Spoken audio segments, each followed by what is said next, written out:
7 கண்டங்களையும் 7 கடல்களையும் கொண்டதுதான் உலகம் என்பது இப்போது நமக்கு தெரிந்த உண்மை. ஆனால் சுமார் 500 ஆண்டுகளுக்கு முன்பு வரை அந்த உண்மை கண்டுபிடிக்கப்படவில்லை. அந்த உண்மைகளை கண்டு சொன்னவர்களுக்கு நன்றி சொல்ல கடமைப்பட்டிருக்கிறது வரலாறு.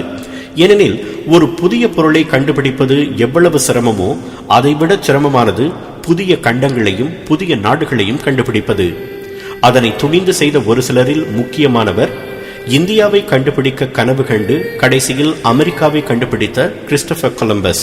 1451ஆம் ஆண்டு இத்தாலியின் ஜெனோவா நகரில் பிறந்தார் கொலம்பஸ். சிறு பிள்ளைகளுக்கு எத்தனையோ கனவுகள் இருக்கும். கொலம்பஸ் கண்ட கனவு என்ன தெரியுமா? கடல்களை கடந்து புதிய தேசங்களை கண்டுபிடிக்க வேண்டும் என்பதுதான். அந்த கனவு தந்த உந்துதலின் பேரில் 14வது வயதிலேயே மாலுமியானார் கொலம்பஸ். கடல் வழி மார்க்கம் என்பதே இல்லாததால் அந்த காலத்தில் பண்ட மாற்றும் வணிகமும் தரை வழியாகத்தான் நடந்தன. அப்போது ஆசியாவின் வர்த்தக மையமாக மலேசியா இருந்தது என்று வரலாறு கூறுகிறது. இந்தியா, சீனா, இந்தோனேசியா மற்றும் மத்திய தரைக்கடல் நாடுகளைச் சேர்ந்த அரேபியர்கள் அங்கு கூடுவார்கள்.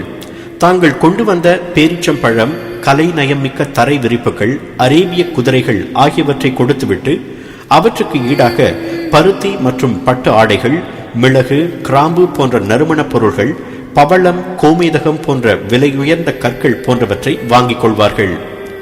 அவற்றை ஒட்டகங்களின் முதுகில் ஏற்றிக்கொண்டு தரை மார்க்கமாக சீனா, ஐரோப்பாவை கடந்து இத்தாலியின் வெனிஸ் நகருக்கு கொண்டு வந்து விற்பார்கள். ஐரோப்பியர்கள் தங்கம் கொடுத்து அவற்றை வாங்குவார்கள். ஐரோப்பாவில் குறிப்பாக மிளகு, கிராம்பு போன்ற நறுமணப் பொருள்களுக்கு அப்போது அதிக கிராக்கி. ஏனெனில் குளிர்காலங்களில் மாமிசத்தை பதப்படுத்தி வைப்பதற்கு அவை உதவின. அந்த நறுமணப் பொருள்கள் அத்தியாவசிய தேவை என்று உணர்ந்த ஐரோப்பியர்களுக்கு அவை இந்தியாவிலிருந்து வருகின்றன என்று தெரியும். ஆனால் இந்தியா எங்கு இருக்கிறது என்பது தெரியாது. எவ்வளவு காலம்தான் அரேபிய இடைத்தரகர்களுக்கு தங்கத்தை கொடுப்பது என்று எண்ணி அவர்கள் இந்தியாவிற்கு கடல் வழி மார்க்கம் கண்டுபிடித்தால் அந்த பொருள்களை நேரடியாக பெற்றுக்கொள்ளலாம் என்று நினைத்தனர். அப்படி நினைத்தவர்களுள் ஒருவர்தான் கொலம்பஸ். 1476இல் கொலம்பஸ் கடல் வழியாக ஐஸ்லாந்துக்கும் இங்கிலாந்துக்கும் சென்றார். ஆனால் ஆசியாவுக்கு கடல் வழி மார்க்கத்தை கண்டுபிடிக்க வேண்டும் என்பதுதான் அவரது தணியாத ஆர்வமாக இருந்தது. தனது முயற்சிக்கு உதவுமாறு அவர் இங்கிலாந்து மற்றும் போர்ச்சுகல் அரசாங்கத்தை கேட்டார். ஆனால் அது வீண் முயற்சி என்று நினைத்ததாலோ என்னவோ அந்த இரு அரசாங்கங்களும் உதவ மறுத்தன. கடைசியில் அவருக்கு கை கொடுத்தவர் ஸ்பெயின் தேசத்தின் ராணி இசபெல்லா. கொலம்பஸுக்கு தேவையான அனைத்து உதவிகளையும் செய்ததோடு அவர் கண்டுபிடிக்கும் எல்லா புதிய நிலங்களுக்கும் அவரையே ஆளுநராக நியமிப்பதாகவும் உறுதி கூறினார் ராணி இசபெல்லா. அது மட்டுமல்ல, புதிய தேசங்களிலிருந்து கொலம்பஸ் கொண்டு வரும் சொத்துக்களில் 10இல் 1 பங்கை அவருக்கே கொடுப்பதாகவும் உறுதி அளித்து அனுப்பி வைத்தார். 1492ஆம் ஆண்டு ஆகஸ்ட் மாதம் 3ஆம் தேதி தனது 41ஆம் வயதில் தனது கனவை நோக்கி புறப்பட்டார் Columbus. Santa Maria, Nina, Pinta என்ற 3 கப்பல்களில் 100 ஊழியர்கள் அவருடன் பயணித்தனர். சுமார் 2 மாதங்கள் நிலத்தையே காணாமல் கடலில் அலைந்த கொலம்பஸுக்கு அக்டோபர் 12ஆம் தேதி நிலம் கண்ணில் பட்டது. இந்தியாவையே கனவு கண்டு கொண்டிருந்ததால் தான் இந்தியாவை அடைந்து விட்டதாக எண்ணி புலகாகிதம் அடைந்தார் கொலம்பஸ்.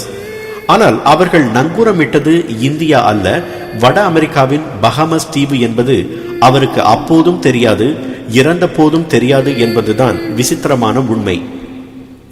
அதன் பிறகு அவர் மேலும் சில கடல் பயணம் மேற்கொண்டு கெனேரி தீவுகள், பனாமா போன்ற நாடுகளையும் பல சிறிய தீவுகளையும் கண்டுபிடித்தார். அவர் மேற்கொண்ட ஆராய்ச்சி பயணங்களால் தான் ஐரோப்பாவுக்கும் வட அமெரிக்காவுக்கும் இடையிலான கடல் வழி வர்த்தகத்திற்கு வழி பிறந்தது. பல தேசங்களை கண்டுபிடித்த களைப்பிலும் ஸ்பெயின் திரும்பிய கொலம்பஸ் 1506ஆம் ஆண்டு மே 20ஆம் தேதி தனது 55வது வயதில் காலமானார். தனது கடைசி மூச்சு வரை இந்தியாவை கண்டுபிடித்து விட்டதாகவே நம்பி கண்மூடினார் கொலம்பஸ். ஐரோப்பியர்கள் இந்தியாவை தேடி புறப்பட்டதால் தான் உலகின் ஆழ அகலத்தை மனிதன் உணர முடிந்தது. கியூபா, பஹாமஸ், மேற்கிந்திய தீவுகள், சிலி, பிலிப்பீன்ஸ், மொசாம்பிக், பசிபிக் பெருங்கடல் என்று பல புதிய நாடுகளையும் சமுத்திரங்களையும் கடல் வழி தடங்களையும் கண்டுபிடித்தனர். பூமியின் பல பிரதேசங்களை வெளிச்சத்துக்கு கொண்டு வர உதவிய இந்தியா கடைசியாக 1498ஆம் ஆண்டு வாஸ்கோட காமாவால் கண்டுபிடிக்கப்பட்டது. கொலம்பஸ் மூலம் நாம் கற்றுக்கொள்ள வேண்டிய பாடம் கனவு காண தயங்கக்கூடாது என்பதுதான். உலக வரலாற்றின் எந்த பக்கத்தை புரட்டினாலும் ஓர் உண்மை மட்டும் மாறாதிருக்கும். அந்த பக்கங்களை அலங்கரிப்பவர்கள் அனைவருமே ஏதோ ஒரு வகையில் கனவு கண்டவர்கள் என்பதுதான் அந்த உண்மை. கனவு காண துணிந்தவர்களால் தான் சாதித்தும் காட்ட முடிகிறது. உங்கள் கனவு உங்கள் எதிர்காலத்தை நிர்ணயிக்கும். கொலம்பஸ் இந்தியாவை கண்டுபிடிக்க கனவு கண்ட போது எத்தனை பேர் அதனை பகற்கனவு என்று எள்ளி நகையாடியிருப்பார்கள். உங்கள் கனவுகளையும் பகற்கனவு என்று சொல்பவர்கள் இருக்கத்தான் செய்வார்கள்.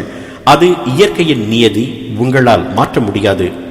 ஆனால் கனவு காண்பதோடு அதனை நனவாக்கும் நடவடிக்கைகளில் நீங்கள் தொய்வில்லாமல் தொடர்ந்தால், கொலம்பஸுக்கு அமெரிக்கா வசப்பட்டது போல உங்களுக்கு உங்கள் கனவும் அதன் மூலம் அந்த வானமும் வசப்படும்.